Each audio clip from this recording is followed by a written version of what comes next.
Jack Ma and Ratan Tata among his investors. Think of his company and everyone's only talking billions of dollars. And of course, there's now the Indian cricket that's also come into play. We're just privileged this evening to be joined by Vijay Shekhar Sharma, the founder of Paytm. There are lakhs of Indians who are familiar with Paytm, and from every interview of yours that I read, you promise that jo nahi familiar hai, I promise to get them on board soon. So now into cricket. For someone who's supposed to get a high from adventure sports, why cricket and not rafting, for instance? Well, I think, like you said, someone who is passionate to get every Indian on the platform. Yeah, I think our aspiration is to bring 500 million Indians on Paytm platform by 2020. And when you look at such large number, then you give up on the niche sectors like rafting, adventure sports.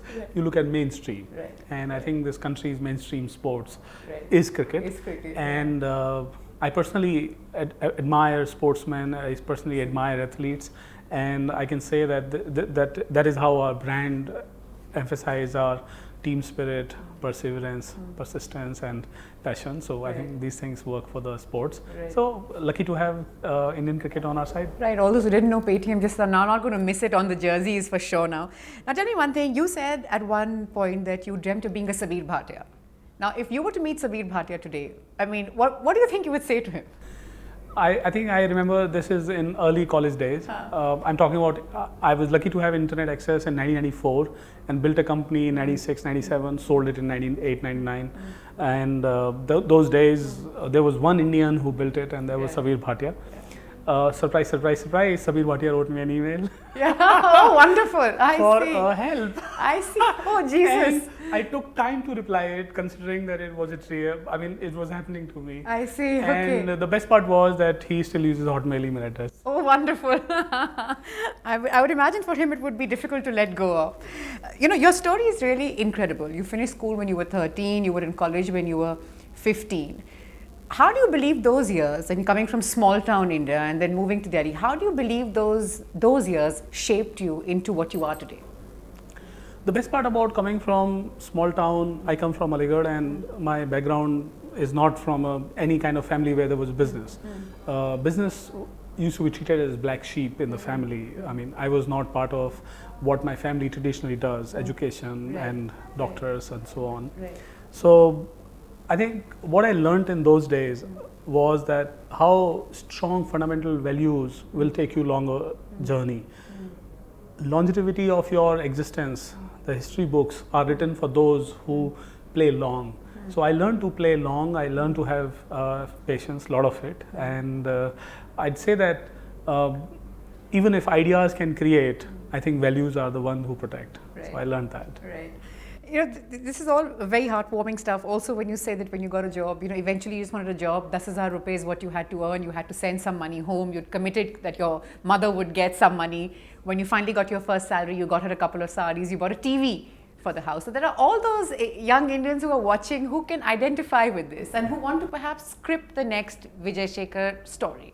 What would you say to them besides hard work? What has it taken to get where you are?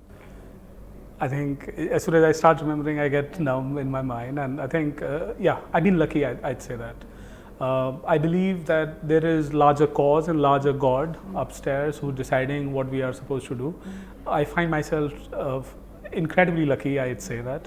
And the only thing that I'll tell anybody who's trying to embark on a journey, it doesn't matter if you come from a small town or a big town, it doesn't truly matter actually, first of all. What I have learned that what your weaknesses are, they become the best of the strengths actually. So you should play on your weaknesses, that they become your strength in the game, so that you're never fearing them. And whatever your less is actually a lot for you. And it takes a lot to discover your mathematics in life that you can play on those strengths. But I believe that human mind can solve any problem and you can get output of anything. One thing that I see a lot of entrepreneurs and early stage people, when I meet them, they're not fully sincere towards the purpose that they are at. I think if you are sincere and you are all in and no out, it'll happen. I think the all in and no out is the choice. There were times in my life when I didn't really have a lot of money, including some things that you talked about. I had days when I didn't have money for dinner, let's say. Right, the 10 rupee story. Yeah. Is that true? Yeah, I mean, having 2 cups of tea was a perk for me, and I had 10 rupees, so I walked from Priya Cinema to Kashmiri Gate. I couldn't take the bus so that I can live the next day. Yes, those things exist. So what I can say is that when you are sincerely committed, things happen. These 2 words, sincerity and commitment are the key words. Right.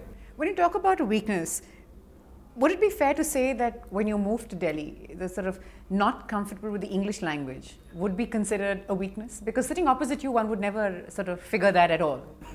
Yeah, I think when I came in Delhi city, I was in engineering college, and my college incidentally was English medium. So till my class 12th, I studied in Hindi medium school. So I wouldn't even know that parallel plate capacitor is called Samantar Pat Sandharitra, because I would know it as Samantar Pat Sandharitra, Right. and so on and so forth. All these physics terms, which are totally technical terms, you don't in everyday casual conversation even know what it is. Absolutely. So I think we underestimate the power of need of English. I think when you're talking to people in engineering college, they don't even understand necessarily this language, and the classroom is not even teaching you in Hindi. So yes, it was Tare Zami Par movement for me, Right. when the alphabets were flying. Right. And Was it actually that bad that you're not being able to follow lectures? Because you've said that you used to sit in the front benches, and then you noticed that the front benches were constantly being questioned in English, and then you had to move back. so I was an early teenager. I was 15 years in The my youngest classroom. anyway in your class. Yeah. And the teacher is asking me something, and I am standing and I'm not even understanding your question. And it was not a tourist situation that you're talking, which I see a lot now, but I can tell you it becomes embarrassing, and for a teenager to get embarrassed in a classroom of engineering college in the company of so incredible people around, it started to put me under typical underdog movement for me started to build, that I became from a front bencher to the back bencher to the out of class. I actually wouldn't attend class Because of this. because of this. And it was a very horrible, emotional, tough day, tough bit for me, because I would try asking people, what does it mean? And I don't even know whom to ask for it, because from UP board that I come from, there was only one more student, and that guy was English medium too. So it was totally no man's land. And truly speaking, one point of time I was thinking that I should give up on this. I should go back a year and get my graduation in a language that I can understand.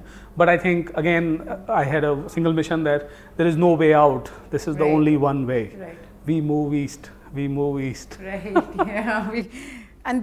So you're of course self-taught. You went through magazines and dictionaries. You learned the language through dictionaries. Yeah, it was really funny thing.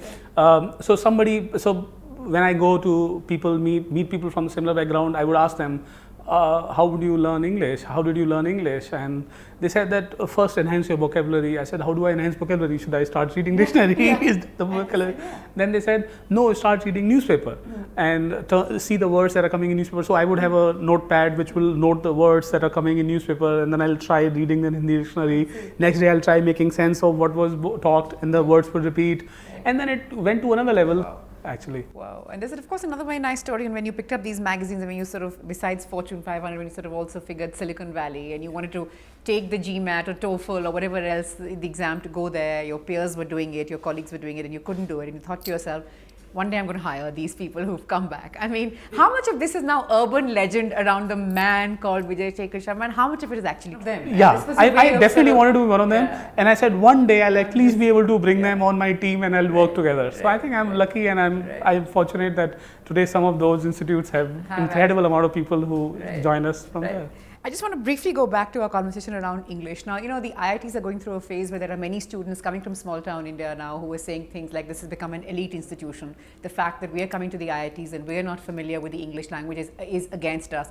As someone who's been there, done that, not at the IITs, but another top engineering institution, how would you sort of see this?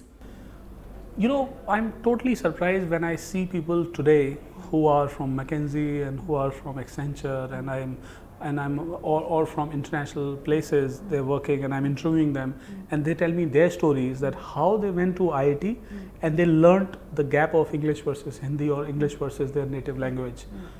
Truth of matter is that I think this country sort of has a split. Haves have English, have-nots have their language. So this is split. And for a young student, when he reaches such institute, it is extraordinary. It is extraordinarily challenging, but somehow I have a respect for people who reach there, and then because they reach there is a reason that they will be successful forward. And language is one of those inherent cognizance, a skill of yours that you learn over the period. So learning two languages and then changing your translation, way you speak. You have to think in English now. Otherwise, you translate and speak.